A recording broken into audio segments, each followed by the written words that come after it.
కరెక్ట్‌గా రాత్రి 10 అయితుంది ఫ్రెండ్స్. ఈ కస్టమర్ పడిన ఇబ్బంది మీకు రాకూడదని నేను ఆశిస్తున్నా. మీరైతే చైన్ అనేది కరెక్ట్‌గా టైట్ చేపించుకుంటా ఉండండి ఫ్రెండ్స్. సో, మన దగ్గర సర్వీస్ చేపించినప్పటి నుంచి ఇంతవరకు చైన్ అనేది టైట్ చేపియలేదు. సో, ఈరోజు రాత్రి 10 గంటలకి యాడికి పోతుంటే చైన్ అయితే పడిపోయింది. బండి అయితే R15 ఫ్రెండ్స్.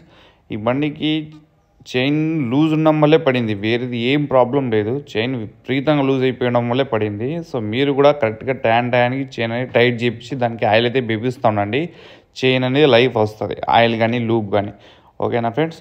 మిగతాది ఏ ప్రాబ్లం ఇట్లా రాత్రిపూట అయితే మీకు సమస్య రాదు. సో, ఈ బండికి అయితే మొత్తం చైన్ అయితే ఇరుక్కునింది వెనకాల స్పాకెట్లో. ముందర ఏమైనా పడిపోయిందేమో అనుకున్నా నేను. ముందరేం పడలేదు.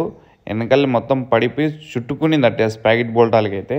సో, స్క్రూడ్రైవర్ పెట్టి ఎట్టెట్టో లాగేసి బయటికి తీసి అన్ని స్పాట్లో టైట్ చేసిన ఫ్రెండ్స్.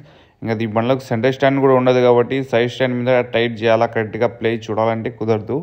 సో, పెడాక్ స్టాండ్ కూడా ఉండదు కాబట్టి ఇంకా ఆడనే ఎట్టో ఒకట నేను చైన్ అనేది టైట్ చేసేసి ఒక రన్నింగ్ అయ్యేలాగా చేసి వచ్చేసిన ఫ్రెండ్స్ రాత్రికి అయితే. మళ్ళీ రేపు మార్నింగ్ రాండన్నా షాప్ దగ్గర మనం పెడాక్ స్టాండ్ పెట్టి టైట్ చేద్దామని చెప్పిన. సో, అన్న అయితే మార్నింగ్ వచ్చినారు ఫ్రెండ్స్. చూడొచ్చు మీరే బండి అయితే తీసుకొచ్చి పెట్టినారు. మన పిల్లోడు అయితే చైన్ అయితే టైట్ చేస్తున్నాడు. మన పిల్లోడు చైన్ లూప్ కొట్టేసి కరెక్ట్గా అడ్జస్ట్మెంట్ చూసేసి ఈ బండికి అయితే ఫిట్ చేసేసినాడు ఫ్రెండ్స్. వీడియో చూసినందుకు థ్యాంక్ యూ సో మచ్.